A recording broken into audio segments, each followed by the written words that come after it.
Assalamualaikum warahmatullahi wabarakatuh. Bismillahirrahmanirrahim. Alhamdulillah.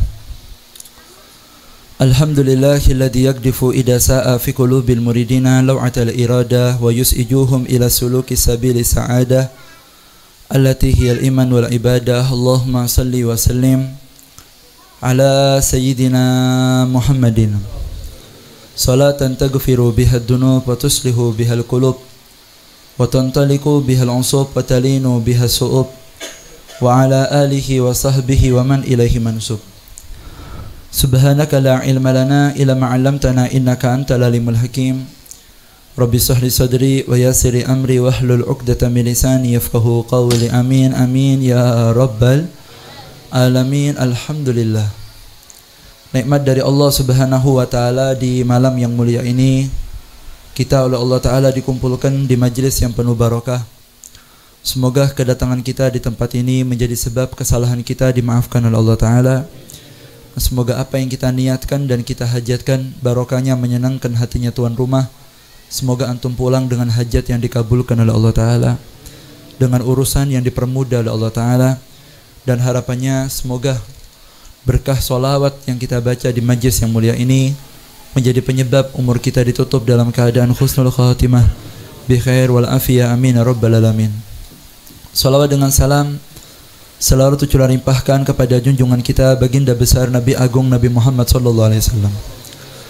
Tak lupa yang sama kita muliakan para habaib, para alim, para ulama, para kiai, para ustadz, para tokoh masyarakat, wabil khusus kepada orang tua saya Al-Am Al-Habib Muhsin Al-Haddar dari Bondowoso, dan juga kepada paman kami Sayyidil Habib Ali Ibn Al-Habib Segab Ba'abud, dan kepada Sahibul Farah keluarga besar adik kami As-Sayyid Abdullah bin Faisal bin Ali bin Abdullah Al-Hamid, dan tak lupa kepada pengasuh Majlis Burdah guru kita bersama Sayyidi Al-Ustadz Muhammad bin Faisal bin Ali bin Abdul Hamid wa akhina Al-Ustadz Yusuf bin Faisal bin Ali bin Abdul Hamid, dan Habib Segap maju Bib.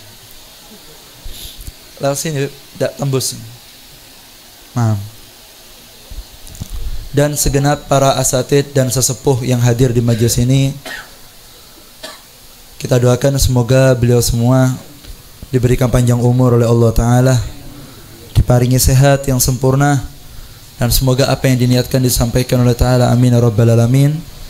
Dan kepada seluruh jamaah hadirin dan hadirat muslimin muslimat, para pecinta baginda besar Nabi Agung Nabi Muhammad sallallahu alaihi wasallam, alhamdulillah, nikmat dari Allah Subhanahu wa taala di malam ini kembali kita menghadiri peringatan Maulid untuk kita mengenal lebih dekat lagi dengan Nabi Muhammad sallallahu alaihi wasallam, dengan tujuan akhirnya kita akan meniru beliau sallallahu alaihi wasallam, dengan harapan ketika kita meniru beliau maka kita layak untuk dikumpulkan dengan orang yang kita tiru, yaitu Nabi Muhammad sallallahu alaihi wasallam.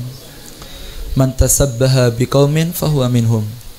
Siapa orang yang menyerupai satu kaum, maka dia akan dikumpulkan dengan kaum yang dia tiru. Dikatakan fa illam takun mithlahu fatasabbahu fa inna tasabbuha biqaumil kirami falahu. Apabila kamu tidak bisa menjadi seperti orang yang kamu idolakan, yaitu Nabi Muhammad sallallahu alaihi wasallam, maka fatasabbahu, maka tinggal tugas kita ini adalah meniru. Kalau kita tidak bisa jadi, ya minimal ada yang kita tiru. Sehingga dengan kita meniru tadi itu, berusaha mengikuti, fa inna tasabbuha biqaumil kirami falahu, maka dengan usaha kita meniru orang-orang yang mulia dan pemimpin orang yang mulia, yaitu Nabi Muhammad SAW, itu akan menjadikan falah, menjadi sebab kita ini akan menjadi orang yang beruntung dan orang yang bahagia di dunia sampai di akhirat. Sehingga dikatakan oleh Habib Imam Abdullah bin Alwi Al-Haddad, beliau mengatakan orang yang dia itu mengikuti jejak salafnya, maka dia akan menjadi orang yang beruntung. Ilzam kitaballah watba' sunnatan waqtat hadakallahi bil aslafi. Waqtat hadakallahu bil aslafi. Beliau mengatakan ikuti kitab Allah dan ikuti sunnah hadis dari Nabi Muhammad SAW. Bagaimana kita melihat contoh Al-Quran dan contoh hadis? Waqtat hadakallah bil aslaf. Maka contohlah orang-orang soleh, yang mana orang-orang soleh para salaf kita itu meniru orang soleh sebelumnya terus ke atas sampai kepada Nabi Muhammad SAW. Sehingga kita mengerti arti daripada Al-Quran, pelajaran daripada hadis itu mujassam. Itu sudah menyatu dalam sosok orang yang kita kenang pada malam ini, yaitu Nabi Muhammad SAW. Tapi sebaliknya, kalau kita hidup ini tidak meniru mereka, Pak, apa yang mereka lakukan kok tidak kita ikuti, malah kita cari jalan yang lain, maka kita akan bingung. Man la salak fi tariqi ahlih tahayyam wada. Orang yang berusaha hidup di dunia ini tanpa meniru mereka orang-orang yang mulia ini, justru mereka akan tahayyam. Mereka tuh akan hidup dalam keadaan bingung. Kalau sudah bingung, wada, dia akan hilang. Dia akan lepas dari rombongan. Fayafuru an-nabi siru ala ittiba. Wahai kalian orang-orang yang berintisab kepada Nabi, wahai kalian orang-orang yang memiliki hubungan cinta, pengikut setia Nabi Muhammad SAW, siru alal ittiba. Tugas kita tinggal jalan untuk mengikuti jalannya saja. Khali gadam bil gadam wahdarul ibtida. Biarkan selangkah demi selangkah kita berusaha meniru beliau SAW, wahdarul ibtida. Dan tinggalkan sesuatu yang baru, yang tidak sama dan tidak pernah dicontohkan dan tidak pernah dipraktekkan, apalagi disetujui oleh orang yang akan kita cari di akhirat, yaitu Nabi Muhammad SAW. Maka itu dengan diadakannya pengajian maulid seperti malam ini dan maulid-maulid di tempat-tempat yang lain, tujuannya hanya kita dengar. Setelah kita dengar, lalu kita berusaha untuk ikut. Walaupun tidak sama, tapi ngikut, insya Allah masuk barokahnya. Dikatakan mangkana jimalu ma'uh falima datamsi ma'al ghair murjil. Siapa orang yang sudah punya kendaraan yang jelas, ada apa dia jalan kaki turun dari kendaraannya? Tidak bakal sampai. Orang Arab dulu itu kalau melewati padang pasir, ya, mereka tuh pakai unta. Kenapa unta yang dipilih? Satu, unta ini bisa nampung air. Kedua, unta itu adalah binatang yang cerdas. Ketiga, unta itu bisa mencium baunya air. Sehingga unta ini kendaraan yang paling efektif kalau dipakai melewati padang pasir. Tahan, ingat sama jalan, kemudian penciumannya tajam. Para ulama mengatakan kalau kamu melewati padang pasir yang luas, sudah ada unta yang ahli, apalagi yang joki ini master, sudah tahu jalannya. Ada apa? Turun dari untanya, terus jalan kaki sendirian, hilang, tidak bakal ketemu. Para ulama mengatakan yang dimaksud dengan unta yaitu ajaran, yang dimaksud dengan sopirnya unta yaitu Nabi Muhammad SAW. Ada apa? Kita turun cari jalan yang baru-baru sekarang ini, tidak ada pejalannya. Maka dari itu tinggal kita ikuti saja. Man salak ala darbin wasal. Orang yang akan menempuh satu jalan walaupun pelan, tapi sampai, asal jalannya betul. Jalannya jauh, walaupun jauh, yang penting sampai tidak keluar dari jalur. Walaupun sampainya lama, tapi tetap sampai seperti yang sampai. Yang muskilah ini kalau kita keluar dari jalur, akhirnya kita tidak pernah sampai seperti orang yang sampai. Dan itu akan menjadi penyesalan ketika kita bertemu dengan Allah, ketika kita habiskan umur meniru, mengikuti, atau kita lebih memilih jalannya orang-orang yang tidak pernah dalam hatinya ada takdim kepada baginda besar Nabi Muhammad SAW. Allah mengatakan dalam kitab suci Al-Quran, jangan kamu ikuti jalannya orang. Dia orang itu adalah orang-orang yang ghafla an dzikrina, orang yang lupa hatinya daripada ingat kepadaku, kata Allah Ta'ala. Wattaba'a hawa, dan jangan mengikuti jalan hidupnya orang yang ittaba'a hawa, yang mereka pedoman jalan hidupnya itu nafsu. Ojo dimeloi. Tetapi kita diperintahkan oleh Allah Ta'ala dalam kitab suci Al-Quran, wattabi' sabila man anaba ilayya. Ikuti jalannya orang yang selalu mereka tuh hatinya kembali kepadaku, kata Allah Ta'ala. Kalau ditanya siapa orang yang hatinya balik terus ke Allah, iling Allah terus, Ya tentu tidak ada jawaban orang yang paling banyak balik sama Allah kecuali yang kita datang malam ini untuk kita mengenangnya, yaitu orang yang kita puja-puja malam ini, yaitu Sayyidina Muhammad sallallahu alaihi wasallam. Maka tidak ada jalan yang lain. Kita lihat zaman sekarang ini ya, orang-orang bingung, tidak jelas. Karena mereka tidak tahu. Bahkan orang yang bingung ini Pak, bingungnya akan ngefek sampai di akhirat. Makanya kita baca di hadis, ada orang yang lari ke Nabi Adam, ada yang lari ke Nabi Musa, lari ke Nabi Isa. Kenapa? Karena mereka bingung. Tapi orang yang di dunia ini dulu ngikuti Kanjeng Nabi, mereka tidak pakai lari-lari. Langsung mereka, kata Allah Ta'ala dalam kitab suci Al-Quran, akan dibangkitkan bi imamihim, akan dibangkitkan dengan imamnya, yaitu Nabi Muhammad SAW.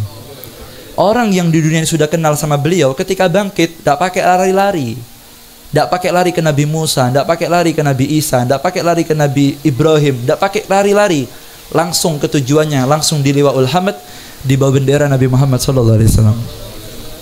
Maka dari itu ikhwani, dengan diadakannya majelis ini akan memberikan kita apa? Paham bahwa hidup ini ada program, dan tidak mungkin kita bisa sukses dalam kehidupan yang pendek ini kecuali kita mengikuti panutan kita, yaitu Sayyidina Muhammad sallallahu alaihi wasallam. Di antara salah satu akhlak yang bisa kita tiru dari Nabi Muhammad sallallahu alaihi wasallam, yaitu beliau sallallahu alaihi wasallam ini, orang yang kita hadiri sekarang ini, beliau ini adalah orang yang dulunya sebelum terkenal menjadi nabi, sebelum terkenal menjadi rasul, beliau tuh punya satu julukan, namanya Al-Amin. Orang yang amanat, jujur. Kanjeng Nabi belum viral Pak, belum viral itu nabi, belum viral itu rasul, tapi Kanjeng Nabi itu di kalangan orang Arab kafir Quraisy waktu itu, Kanjeng Nabi itu sudah viral, beliau itu adalah orang yang amin, orang yang amanat, orang yang jujur, orang yang tepat janji, tidak pernah luput omongannya. Dan beliau itu orang yang pandai dalam menjaga amanat. Maka kalau kita ingin mulai, Beb, saya ingin mulai ikut Kanjeng Nabi, dimulai dari mana, Beb? Ya dimulai dari sesuatu yang pertama kali beliau mulai sebelum beliau mendapatkan nubuwah dan gelar Rasul. Apa itu? Amanat. Mulai langkah kita mengikuti Rasulullah Sallallahu Alaihi Wasallam dari ini. Sampai Al-Imam As-Suyuti beliau mengatakan, siapa orang yang dia menempuh ingin ikut Rasulullah tanpa memulai ini, maka tidak bakal sampai. Pintunya ini, amanat dulu. Dan amanat ini adalah sangat besar tanggung jawabnya di hadapan Allah Ta'ala. Yang kita punya, badannya sampean, jenengan kawin, punya istri, punya anak, ini bukan punya kita semua. Kita tuh tidak pernah punya. Kita itu dikasih sama Allah Ta'ala bukan untuk punya, tetapi hanya untuk make. Kapan-kapan sama yang punya mau diambil, ya monggo kerso, memang dipunyanya Allah kok. Ini badan saya, Beb, jadi terserah saya. Bukan, itu punyanya Allah. Lillahi ma fis samawati wa ma, punyanya Allah semua. Kita cuma boleh make. Ini rumah saya, Beb. Iya, secara zahir sertifikat rumahnya antum. Tapi secara batin ini punyanya Allah. Hanya kita boleh make. Kapan-kapan antum mau tidak mau akan dikeluarkan dari rumah ini. Antum setuju atau tidak akan dikeluarkan dari keluarganya antum. Antum mau atau tidak, antum akan meninggalkan jasadnya antum. Bahkan antum tidak akan bisa apa-apa dikubur ketika jasadnya antum dimakan sama cacing. Ini punyanya Allah semuanya.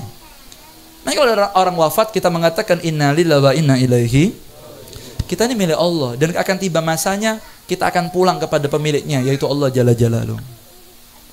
Maka dari itu amanat ini adalah sangat besar. Allah Ta'ala mengatakan dalam kitab suci Al-Quran, inna aratna al-amanata ala samawati wal ard fa'abayna an yahmilnaha wa hamalaha al-insan innahu kana zaluman jahula. Allah mengatakan kami tawarkan amanat ini. Amanat berupa dari yang paling kecil sampai yang paling besar. Amanat pengabdian kepada Allah, amanat dalam membimbing keluarga, amanat dalam hidup yang baik. Kami tawarkan amanat ini alas samawati wal ard, kepada langit dan bumi, fa'abaina an yahmilnaha. Langit, bumi tidak mau menerima amanat ini, tidak gelem. Kenapa? Karena tahu berat. Langit yang kita lihat ini, yang tanpa tiang, secara zahir berlapis-lapis, tidak mampu menerima amanat ini. Gunung yang kokoh tidak mau menerima amanat ini. Kenapa? Berat tanggung jawabnya. Tetapi wahamalahal insan, manusia Pak, yang greges, yang sebentar matanya kadang-kadang bureng, kupingnya tidak dengar, kakinya asam urat, kadang-kadang sengkil, kadang-kadang loro weteng, yang lemah, ecek-ecek ini diterima Pak. Makanya Habib Umar, guru kami, mengatakan kalau orang yang bisa megang amanat ini terus dia bisa menjalankannya dengan baik, dia lebih afdol dari langit dan gunung, dan lebih afdol dari penghuni langit dan penghuni alam semuanya. Kenapa? Karena semuanya tidak mau. Kok ini mau dijalankan dengan baik, dia lebih baik dari yang lainnya. Tapi sebaliknya, kalau dia dikasih amanat terus kok ditelantarkan begitu ya, dan digunakan dengan jalan yang baik, innahu kana dzuluman jahula. Kata Allah Ta'ala, itulah orang yang zalim dan orang yang bodoh. Harusnya badannya bisa dibuat naik derajat, uangnya bisa naik derajat, dia punya keluarga bisa dimanfaat buat dekatkan dirinya sama Nabi Muhammad. Coba kalau antum punya anak dididik sampai hafal Quran, orang tuanya naik derajat. Coba antum punya uang dibuat nyantuni anak yatim, gara-gara uang yang jenengan antum akan naik derajat. Antum punya badan, sama Allah Ta'ala dikasih, dipakai untuk tahajud, ibadah yang bagus, antum akan naik derajat. Sebetulnya amanat ini bisa kita manfaatkan untuk naik derajat, tapi tidak dipakai. Ini dolum, ini bodoh, ini orang dolim, jahul, ini orang goblok, katanya Allah Ta'ala. Dia tidak tahu sebetulnya ini fasilitas untuk naik derajat, untuk menaikkan derajatnya dia di hadapan Allah Ta'ala, tapi tidak dipakai. Dia menantarkan amanatnya, sehingga orang-orang yang seperti ini akan menjadi orang yang dolum, orang yang dolim. Falaknatullahi alat dolimin. Allah akan melaknat orang yang dolim. Ketika orang tadi tidak bisa menjalankan amanatnya, ay abadahullahu min rahmatih, dia akan dijauhkan dari rahmatnya Allah Ta'ala. Maka dari itu mari ya, di majlis yang mulia ini, amanat yang Allah berikan ini dijalankan dengan baik. Yang belum kawin, amanat sama badannya. Yang sudah kawin, nambah istri. Ini supporter paling berat ini ya. Habis itu nambah lagi anak. Ini riwa-riwi terus ini, masuk ya. Tambah lagi anak. Anak nambah lagi anak. Kalau istrinya 2 beb, tambah lagi, mumet endasnya. Tambah lagi, tambah pusing. Ini tambah banyak amanat, tambah banyak tanggung jawab. Kerjaan yang tidak suhul, terus masuk dunia pekerjaan, nambah amanat. Yang masuk dalam medan dakwah, amanat sama ilmunya. Setelah itu punya murid, muridnya amanat lagi, tambahan lagi. Terus begitu, amanat demi amanat ini nanti akan dimintai pertanggungjawaban oleh Allah Subhanahu wa Ta'ala. Dan tidak ada orang yang paling sukses dan tuntas menjalankan amanat ini melebihi Nabi Muhammad SAW. Tidak pernah bohong Pak, Nabi Muhammad enggak. Bohong itu tidak pernah, nipu tidak pernah. Kemudian Rasulullah ini ketika dagang pun beliau menjadi sosok yang amanat. Tidak pernah nipu, tidak pernah dia ngambil uangnya orang atau janji luput, tidak pernah. Itu Nabi Muhammad SAW. Rasulullah ini mulai kecil sampai tua pekerja. Kenapa? Karena beliau tahu punya anak istri yang harus dikasih makan. Perempuan ketika sudah kita kawin, itu kan amanat, harus kita kasih nafkah, kita kasih fasilitas. Karena sama orang tuanya dikasih ke kita untuk dicukupi. Bukan untuk dimewahkan ya, dicukupi. Cukup itu tidak harus mewah. Ada kecukupan, berarti bagaimana supaya bisa memberikan kecukupan? Ya kerja, dari mana mau dapat uang? Iya lah kita orang wali Pak, muter tasbih, buka sejadah, 2,5 juta. Enak. Ini wiritan kesir Pak, pengajian lihat jam, kari lama pidatonya Habib. Nasinya kering. Ini gimana? Belum kelasnya. Mulutan sudah bingung di miskol istri mau suruh pulang. Ini gimana? Kita ini belum kelas-kelas tinggi. Kalau wali-wali buka sejadah, anak PC, itu kelas lain. Lagi kita orang belum kerja. Nabi Allah Isa itu waktu itu di zaman beliau itu ada satu orang ibadah terus di ma'bad, di tempat ibadah tok. Riwa-riwi orang itu di situ tok wiritan tok. Ditanya, "Loh Pak, sampean kok wiritan tok? Gak nyambut gawe sampean?" Dibilang, Akhi yang kerja, ana bagian wiritan. Loh, terus sampean makannya di mana? Ya akhi ngasih ana makan, ana wiritan. Loh, anaknya kau mana? Istrinya ada di rumah. Loh terus yang ngasih makan anak istrinya kau akhi, ana bagian wiritan. Katanya Nabi Isa, akhuka a'badu minka. Saudaranya kau tuh lebih banyak ibadahnya daripada kau yang muter tasbih di sini. Kerja, itu ada orang yang harus dicukupi. Kanjeng Nabi itu mulai kecil, Pak. Ngembala kambing. Beranjak agak remaja, Kanjeng Nabi dagang. Mulai sama pamannya di training jualan. Sampai Kanjeng Nabi ini di usia 12 tahun, perdagangannya nih go internasional. Bukan lokal. Bukan ngirim barang antar kabupaten, antar kecamatan, boten, antar negara. Kanjeng Nabi umur 12 tahun. Perdagangannya sudah internasional. Dia ajak dari Mekah dibawa ke Syam. Waktu itu Nabi Muhammad SAW usianya 12 tahun. Gimana sampean? Umur 12 sudah kerja keras Nabi Muhammad SAW. Padahal ini nabinya Allah, Pak. Hati yang paling nyambung sama Allah. Kerja, subhanallah, ketika Kanjeng Nabi itu diantara ceritanya, beliau ketika dagang dibawa ke Syam. Syam itu sekarang ini ya, Syria, Jordan sama Palestina itu dan sekitarnya. Ketika beliau berdagang waktu itu, ketika akan masuk ke daerah Yerusalem atau yang kita kenal sekarang itu Palestina dan daerah Masjidil Aqsa, ketika akan sampai ke sana, waktu itu pamannya Kanjeng Nabi istirahat dengan Kanjeng Nabi Muhammad di satu pohon. Pohonnya ini sampai sekarang masih ada. Kemarin Al-Fakir waktu silaturahmi ke Jordan, pohonnya itu masih ada dan kita ke sana sama Sayyidi Habib Umar. Di dekat pohon itu ada satu rumah, rumahnya pendeta. Nama pendetanya Pendeta Bukhairah. Ini Pendeta Bukhairah ini ngeliat dari jauh ada rombongan kafilah Arab naik unta bawa perdagangan. Ternyata di antara unta-unta ini ada awan yang ngikuti terus. Pendeta ini heran, ini kok ada awan dari tadi jalannya ngikuti rombongan unta ini. Berarti di rombongan itu ada orang yang istimewa. Ketika sampai di tempat istirahat, semua orang nyebar cari tempat istirahat, cari pohon-pohon sekitar untuk istirahat. Kanjeng Nabi yang umur 12 tahun datang ke satu pohon yang tidak didatangi oleh orang-orang, duduk di sana. Kenapa? Karena pohon itu paling kering. Yang lain lebat-lebat. Jadi orang-orang nyari tempat istirahat dewe-dewe. Kanjeng Nabi datang ke pohon itu, duduk gandolan di satu batangnya. Ketika dipegang sama Nabi Muhammad, pohonnya langsung berubah hijau. Allahumma shalli ala Muhammad. Langsung hijau, yang kering langsung keluar daun semuanya. Waktu itu matahari agak condong ya, karena agak sore. Ketika matahari nyentrong, ternyata pohon yang asalnya lurus ini salah satu dahannya itu turun dahannya untuk nutupi matahari supaya tidak kena Nabi Muhammad SAW.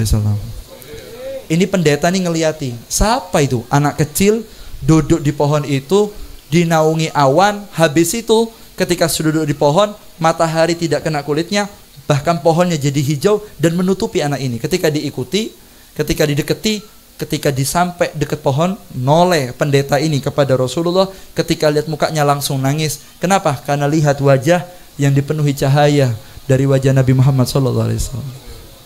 Mengatakan, siapa anak ini?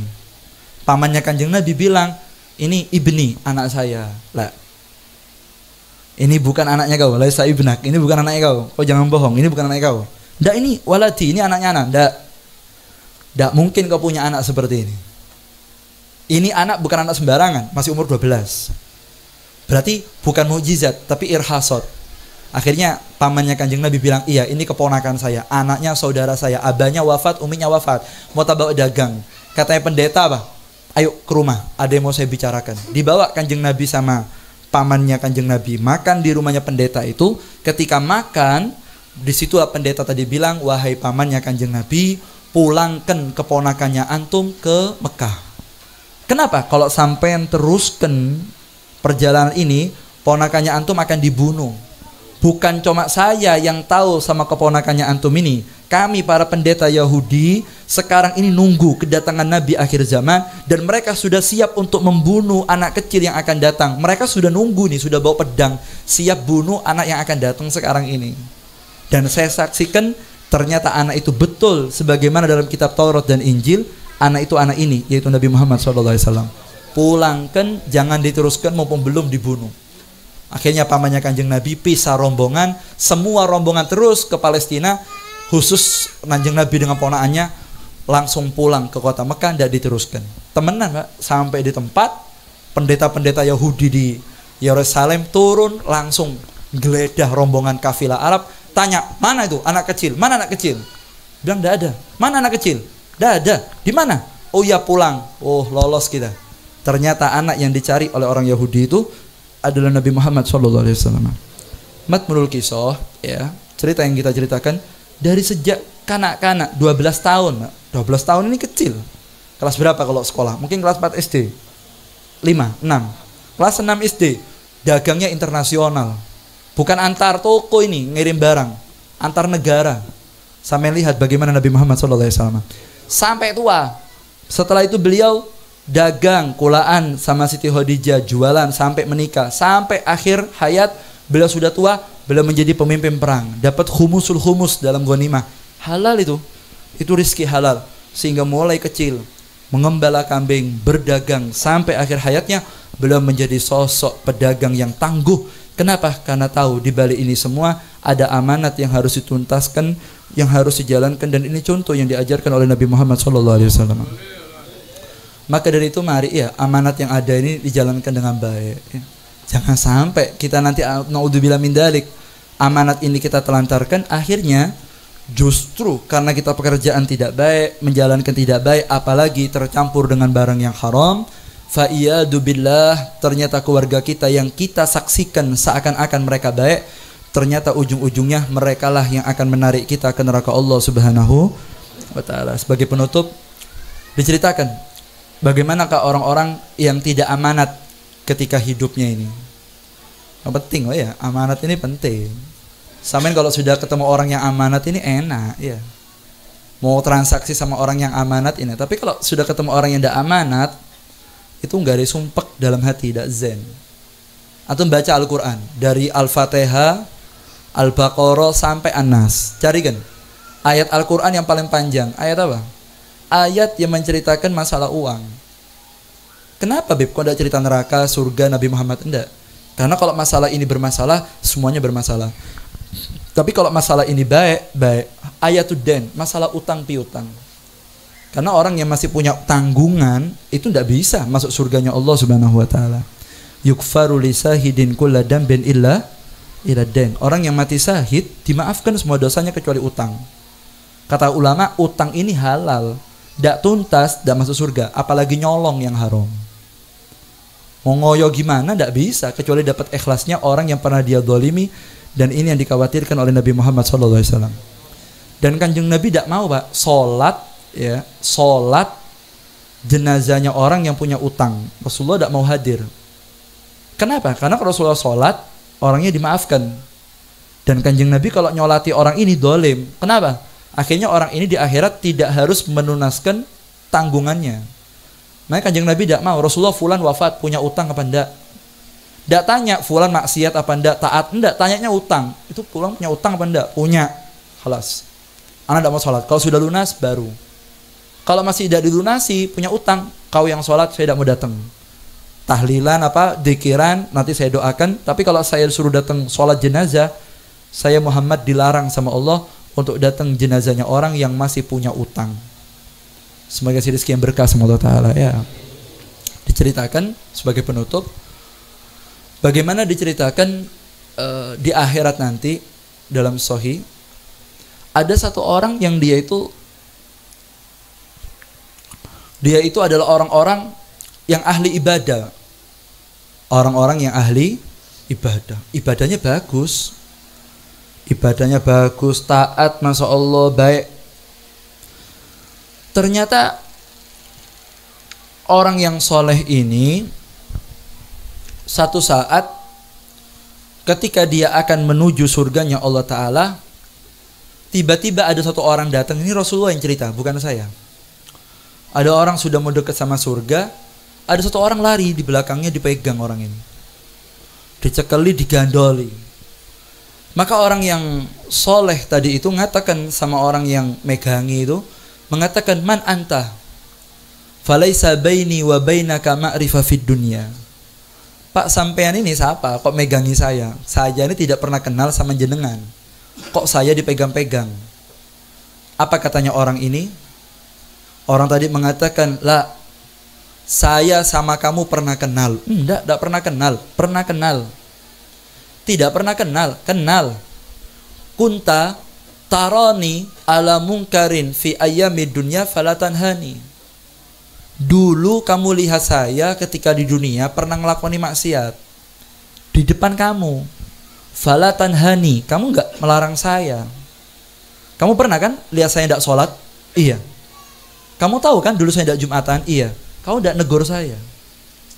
Gara-gara kau tidak tegur, akhirnya saya terlena. Keturutan sampai mati aku gak ngelakoni. Gak iso, kan kudu tanggung jawab. Akhirnya Allah yang maha adil, dua-duanya dimasukkan nerakanya Allah Subhanahu wa ta'ala. Ulama mengatakan, kalau itu orang yang pernah kita temui, mau itu pekerja kita yang tidak sholat, pegawai kita yang tidak Jumatan, atau pegawai kita yang tidak puasa Ramadan, terus kita pura-pura ben wis agamanya dewe-dewe, tidak ada, Pak. Orang ini kalau sudah mata sama mata ketemu, tidak boleh, akan ada tanggung jawab di hadapan Allah Ta'ala. Kalau sudah seperti ini saja, kata para ulama, tidak kita tegesi amanat, kita punya teman kerabat, kok tidak kita tunaikan hak Allah ketika kita bersahabat dengan mereka, itu akan jadi sebab celaka di akhirat. Lalu bagaimana kalau yang melakukan itu anak, istri, keluarga kita? Istri kita keluar tidak pakai jilbab, anak kita tidak sholat subuh ya kita diem, tidak puasa Ramadan ya pura-pura tidak tahu. Kemudian kita punya saudara ada yang pacaran ya pura-pura tidak ketok. Kita punya keponakan mungkin naudzubillah min dzalik ngalor ngidul mbu ambek sapa gak ero gonceng-goncengan mblayer kene nyopo-nyopo. Masih yo hati-hati. Nggawa wong wedok iki. Hati-hati gimana sampean? Kucing Pak dikegerangasin Pak, dipangan yang pojokan gitu nggih. Di awe-awe gimana? Bapak didatangi rumahnya didatangi sama anak perempuannya, didatangi orang yang tidak halal, malah dikaino kopi ya Bang. Ini tidak amanat ini. Tidak amanat. Kadang-kadang yang belikan bajunya istri dan anaknya yang tidak baik, malah dikasih baju-baju yang tidak baik. Akhirnya apa yang terjadi? Dia sendiri yang sudah menghancurkan keluarganya. Hati-hati. Amanat ini, kalau antum memulai langkah untuk ikut sama Rasulullah, dimulai dari ini, ditoto dari sini, insya Allah nanti yang lainnya akan ikut, karena ini yang wajib.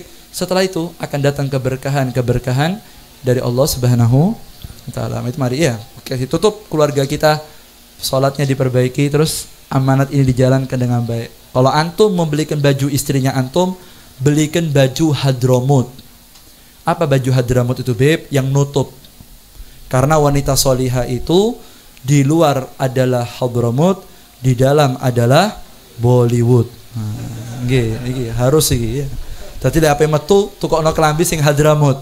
Sing glombior-glombior hempati katon wong. Ning omah Pak, tukokno kelambi sing Bollywood. Dadi mlebu joget-joget gitu ya. Ndak apa-apa, depannya suami lo ya. Oh iya, belikan baju yang gemes-gemes, kasih make up yang bagus. Dibondoni Pak, dibondoni. Wong wedok itu harus dibondoni, belikan bedak yang bagus, aksesoris yang bagus. Jadi kita ngelihat istri ya walaupun rodok lebar, walaupun rodok tuwek, tapi karena aksesorisnya api, lumayan lah ngurangian gitu ya. Jadi rodok gaibetan ning omah. Tapi kalau sudah waduh gediku Pak, ajur-kajuran, nah ndak dikasih faedah yang baik, hancur akhirnya. Tapi kalau kita jalankan amanat ini dengan baik, kerja yang baik, ikuti Nabi Muhammad SAW, sehingga insya Allah akan jadi berkahnya. Tutup keluarga kita di luar dan biarkan mereka santai ada di rumah. Tunaikan sholat yang baik. Ketika berdagang jadilah pedagang yang baik. Biarkan anaknya antum melihat antum adalah sosok seorang ayah, dan biarkan pegawai melihat antum sosok seorang bos, dan biarkan murid melihat antum sosok seorang guru, dan biarkan saudara melihat antum adalah saudara. Ketika antum kumpul sama saudara, jadi saudara. Kalau kumpul sama anak, jadi bapak. Kalau kumpul depannya murid, jadi guru yang tegas, sehingga murid akan mengerti arti pendidikan. Dengan ini nanti akan diberikan berkah oleh Allah Subhanahu wa ta'ala. Ya, semoga barokah majlis ini hati kita dibasahi rahmat oleh Allah ta'ala. Semoga Allah ta'ala terus istiqomahkan kita dalam majlis-majlis kebaikan, mengikuti jalannya orang-orang yang soleh. Semoga Allah ta'ala berikan kita rezeki yang halal yang barokah. Dan semoga Allah Ta'ala jadikan majlis ini sebabnya turunnya rahmat dari Allah Ta'ala. Ayah ibu kita yang sudah wafat semoga diangkat derajatnya Allah Ta'ala. Yang masih hidup semoga diberikan panjang umur, sehat walafiat. Semoga dengan datangnya antum di tempat ini menyenangkan anak punya adik. Semoga antum semua pulang disenangkan hatinya Allah Ta'ala. Urusannya antum diberikan selesai Allah Ta'ala. Anak-anak antum dijadikan anak yang soleh dan solihah. Rumah tangga antum menjadi rumah tangga yang sakinah, mawaddah warahmah. Dan semoga berkah majlis ini segala bala musibah diangkat sama Allah Ta'ala. Semoga urusan-urusan kita yang tidak baik diperbaiki oleh Ta'ala. Sumpah di hati kita dihilangkan oleh Ta'ala. Semoga Allah jadikan umur kita semakin taat, semakin bertambah usia semakin taat sama Allah Ta'ala. Dan pada puncaknya apabila tiba saatnya kita meninggalkan dunia yang fana, semoga Allah Ta'ala ambil usia kita berkah salawat yang kita baca dalam keadaan khusnul khatimah bi khair wal afiyah, amin ya rabbal alamin. Dan semoga majlis yang diasuh oleh akhina Ustaz Muhammad bin Faisal Al-Hamid terus diberikan istiqamah oleh Ta'ala, diberikan langgeng oleh Allah Ta'ala, terus tidak putus ila yaumil qiyamah. Dari abah akan diwariskan ke anaknya, anak akan diwariskan kepada anaknya, sehingga akan menjadi amal jari yang tidak putus, yang bisa mengangkat derajat muasisnya sampai kepada Sayyidina Muhammad SAW. Dan semoga barokah majlis ini kita kumpul dunia akhirat sampai di surga bareng kanjeng Nabi Muhammad SAW. Amin ya rabbal alamin. Wa ala kun yasaliha al-fatihah. Bismillahirrahmanirrahim. Iyyaka na'budu wa iyyaka nasta'in. Ihdinas siratal mustaqim. Siratal ladzina an'amta 'alaihim ghairil maghdubi 'alaihim waladdallin. Kurang lebihnya saya mohon maaf. Hadza minni wa la faminkum. Assalamualaikum warahmatullahi wabarakatuh.